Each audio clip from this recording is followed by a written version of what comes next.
Hello दोस्तों, नमस्कार। मैं नितेश स्वागत करता हूं YouTube channel study with student में।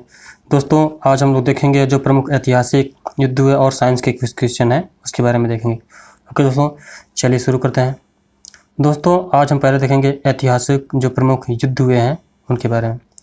हाइडे स्पीच का युद्ध समय 326 ईसा पूर्व किसके किसके बीच में हुआ था और कहाँ पर हुआ था? Battle of hide speech. Okay, Sikandar और पंजाब के राजा पोरस के मध्य यह युद्ध हुआ था, जिसमें सिकंदर की विजय हुई थी और पोरस की हार हुई थी। सिकंदर ने दोस्तों पूछा था इस युद्ध में, जो हाइड स्पीच में है, कि तुम्हारे साथ क्या किया जाए।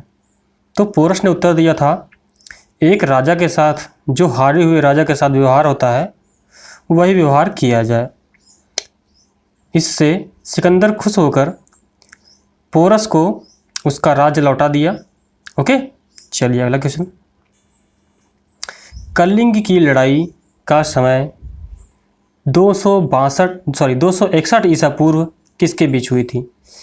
सम्राट अशोक ने कलिंग पर आक्रमण किया था। ओके, 261 ईसा पूर्व में जो मौर्य वंश का सम्राट था, सम्राट अशोक, ओके, उसने कलिंग को जीत लिया, लेकिन इसमें बहुत से लोगों की मृत्यु हुई, जिससे सम्राट अशोक को जो दिल है उसका पिघल गया।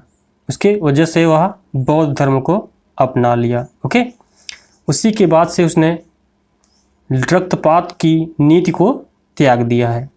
चलिए अगला क्वेश्चन। सिंध की लड़ाई किस समय हुई थी? सिंध की लड़ाई दोस्तों 712 ईस्वी में हुई थी।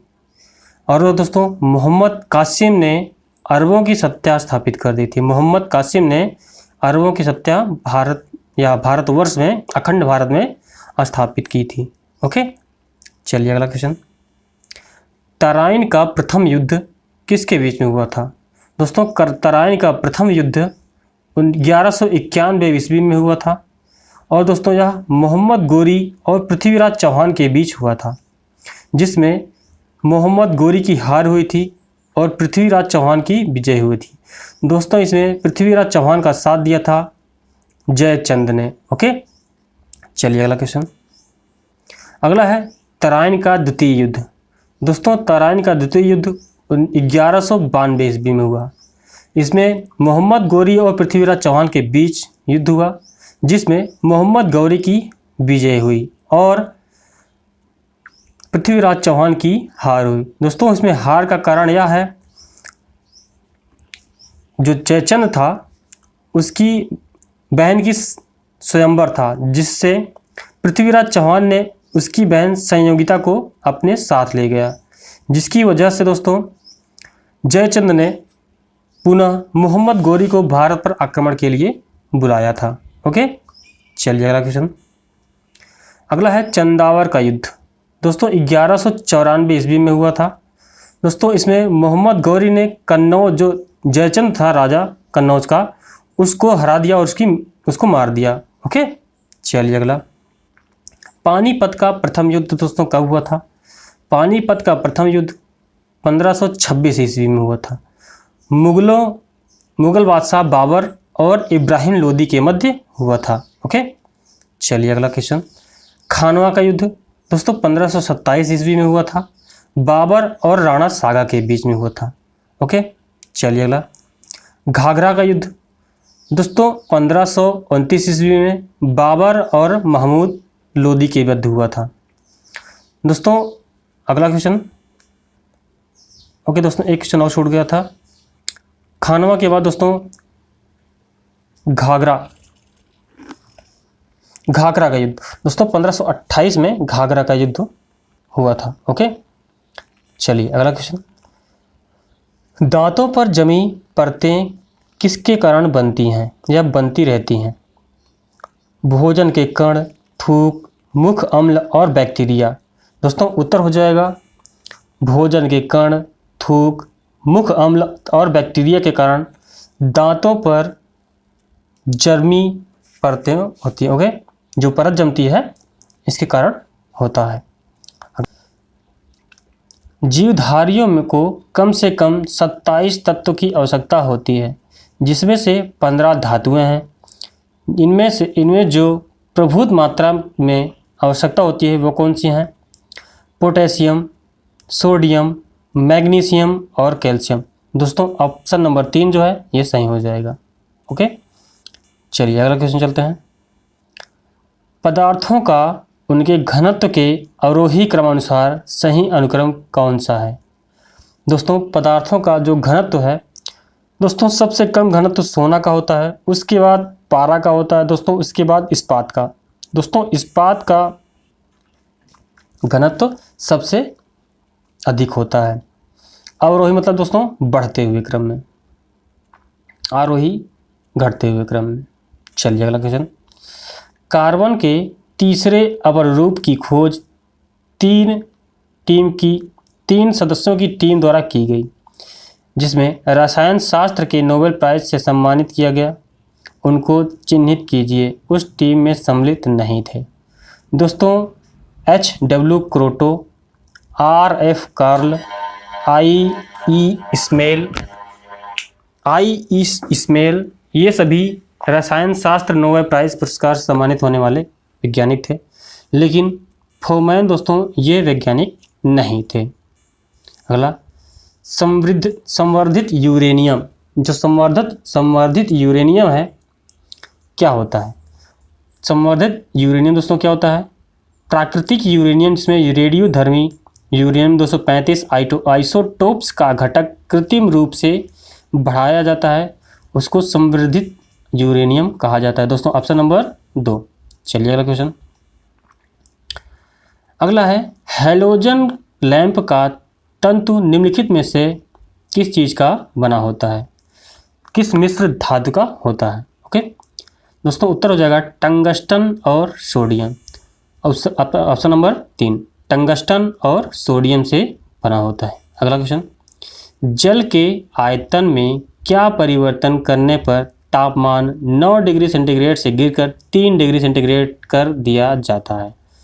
दोस्तों आयतन 9 क्या परिवर्तन करने से तापमान में 9 डिग्री सेंटीग्रेड से 3 डिग्री सेंटीग्रेड कर दिया जाता है? पहले आयतन पहले घटता है फिर बढ़ता है। करने पर जल के आयतन में परिवर्तन करने से पहले आयतन घटेगा फिर बढ़ने लगेगा। अगला क्वेश्चन। प्रकाश तरंगों की वायु से कांच में जाने पर जो प्रभावित होते हैं क्या होते हैं?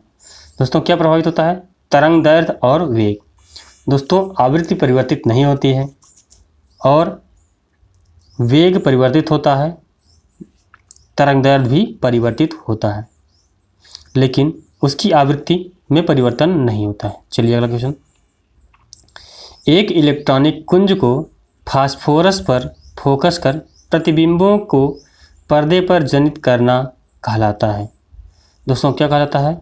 Roster scan. दोस्तों रोस्टर स्कैन कहलाता है। ओके अगला क्वेश्चन।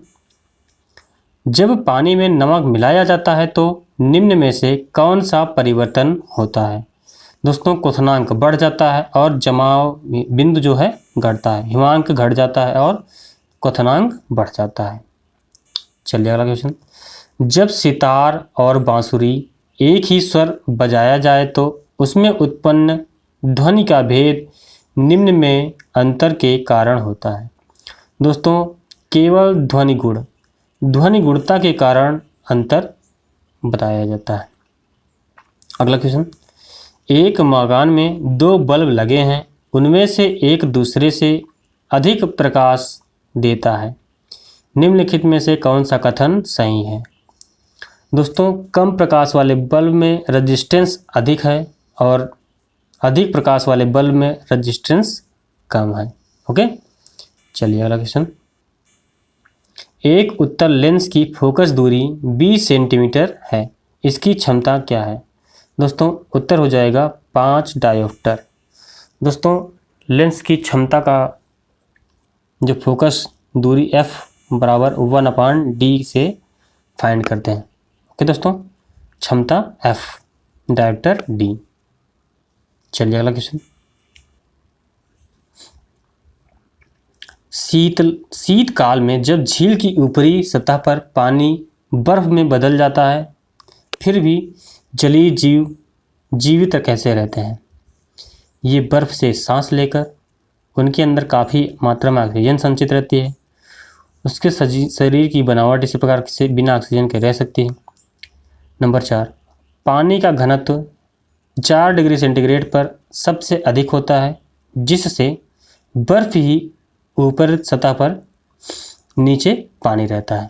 दोस्तों ऑप्शन नंबर 4 डिग्री सेंटीग्रेड घनत्व पर पानी नीचे रहता है और उसके ऊपर जो होती है बर्फ जमी जाती है। ओके दोस्तों, इसलिए जीव जीवित रहते हैं। पौधों में पाया जाने वाला नीला, बैगनी या लाल फ्लेवोनोइड वर्णक किसकी उपस्थिति के कारण होता है? फ्लेवोनोइड वर्णक जो है एंथोसायनिन के कारण उस पर नीला, बैगनी या लाल वर्णक जो होता है उपस्थित होता है। ओके दोस्तों, आज के लिए इतना ही। दोस्तों चैनल को सब्सक्राइब करें, लाइक करें और दोस्तों के साथ शेयर करना बिल्कुल ना भूलें। ओके दोस्तों, चलिए मिलते हैं किसी नेक्स्ट वीडियो में, तब तक के लिए जय हिंद।